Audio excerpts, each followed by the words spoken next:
आज पहली फिक्र एक ऐसे वर्ल्ड लीडर के स्टैंड की है जो हर बड़े मुद्दे पर अचानक से अपना स्टैंड चेंज कर देते हैं।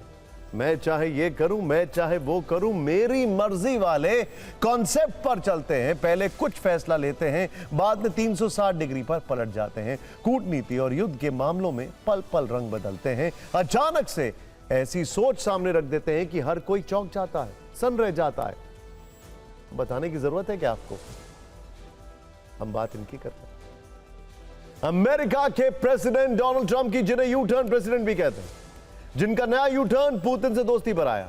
एक समय पुतिन की जमकर तारीफ करने वाले ट्रंप ने अब युद्ध के लिए उन्हें ही जिम्मेदार माना है। ट्रंप ने पुतिन से दोस्ती बढ़ाने के लिए जेलेंस्की को व्हाइट हाउस बुलाकर अपमानित किया था।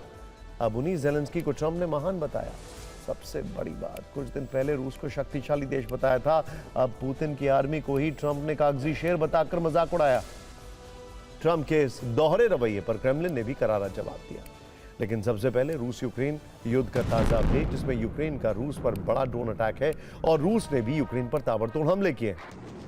जेलेंस्की जब अमेरिका में उन्होंने ट्रंप से मुलाकात की, तभी यूक्रेनी फोर्स ने रूस पर बड़े हमले किए। सबसे नया अटैक रूस की पोर्ट सिटी नोवरोसिस्क में किया गया है। यहां यूक्रेन ने स्काई और सी ड्रोन से हमला किया है, जिससे कई इमारतें क्षतिग्रस्त हो गई हैं। नोवरोसिस्क ब्लैक सी तट के पास स्थित है। यहां रूस की ब्लैक सी फ्लीट भी है, लेकिन यूक्रेन ने यहां इस बार रूस के तेल इंफ्रास्ट्रक्चर को टारगेट किया।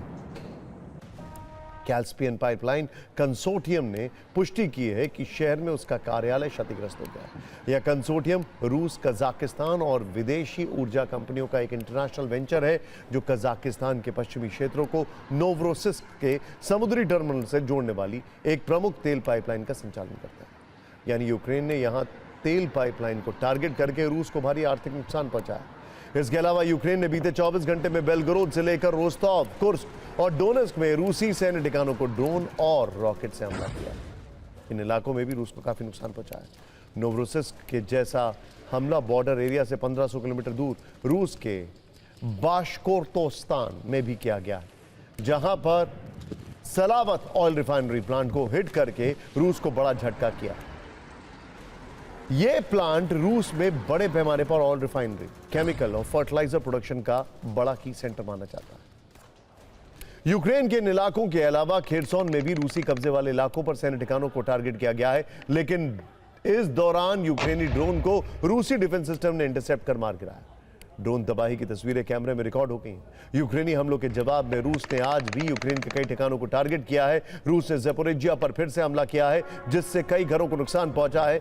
ऐसा माना जा रहा है कि अटैक उस समय किया गया है जब कल ट्रंप यूएनजीए को संबोधित करने वाले थे। ज़ेपोरिजिया में रूस ने 10 एरियल बॉम्ब अटैक किए थे। ज़ेपोरिजिया के अलावा यूक्रेनी शहर खार्किव में रूस ने बड़े पैमाने पर ड्रोन हमला किया। खार्किव में 16 से ज्यादा धमाके सुने गए। रूसी हमलों के बाद खार्किव में भी ब्लैकआउट हो गया। अब आपको इसी युद्ध पर अमेरिका और रूस में चल रही जुबानी फायरिंग से जुड़े नए अपडेट दे देते हैं। ट्रंप ने कल जब न्यूयॉर्क में जेलेंस्की से मुलाकात की, फ्रांस के राष्ट्रपति इमैनुअल मैक्रों से मुलाकात की, दोनों से रूस यूक्रेन युद्ध पर अलग अलग बात की, तब उन्होंने रूस के खिलाफ जमकर भड़ास निकाली है। ट्रंप ने पहली बार कहा कि रूस की सेना कागजी शेर है, जबकि पहले कहा था कि रूस की सेना 10 गुना ज्यादा ताकतवर है। ट्रंप ने अब कहा है कि रूस के कब्जे वाले इलाके को यूक्रेन वापस पा सकता है, जबकि पहले कहा था कि यूक्रेन रूस के खिलाफ जंग नहीं जीत सकता है, जमीन छोड़नी होगी। ट्रंप ने अब कहा है कि 3.5 साल से जंग जारी है, यूक्रेन रूस को टक्कर दे रहा है, जबकि पहले कहा था कि रूस की सेना चाहती तो 5 घंटों में कीव पर कब्जा कर लेती। ट्रंप ने अब कहा है कि यूक्रेन अपने दम पर क्रीमिया को भी वापस पा सकता है, जबकि पहले संकेत दिए थे कि समझौते के लिए यूक्रेन को क्रीमिया के अलावा लुहांस्क, डोनेस्क को भी भूलना होगा। ट्रंप ने अब कहा है कि रूस की अर्थव्यवस्था लगातार खराब हो रही है, जबकि पहले कहा था कि रूस की अर्थव्यवस्था बेहद मजबूत है। ट्रंप ने यह भी कहा है कि नेटो देशों को रूसी विमानों को अपने हवाई क्षेत्र में प्रवेश करने पर मार गिराना चाहिए। वैसे ट्रंप के इस दौरे रवैये से क्रेमलिन काफी नाराज है। क्रेमलिन की ओर से कहा गया कि रूस अमेरिकी राष्ट्रपति ट्रंप के उस बयान से सहमत नहीं है, जिसमें उन्होंने कहा था कि यूक्रेन यूरोपीय संघ की सैन्य और आर्थिक मदद से अपने खोई हुई जमीन को रूस से वापस ले लेगा। ट्रंप ने न्यूयॉर्क में जेलेंस्की से युद्ध का झूठा हाल सुना और गलत जानकारी ने उनके आकलन को प्रभावित किया।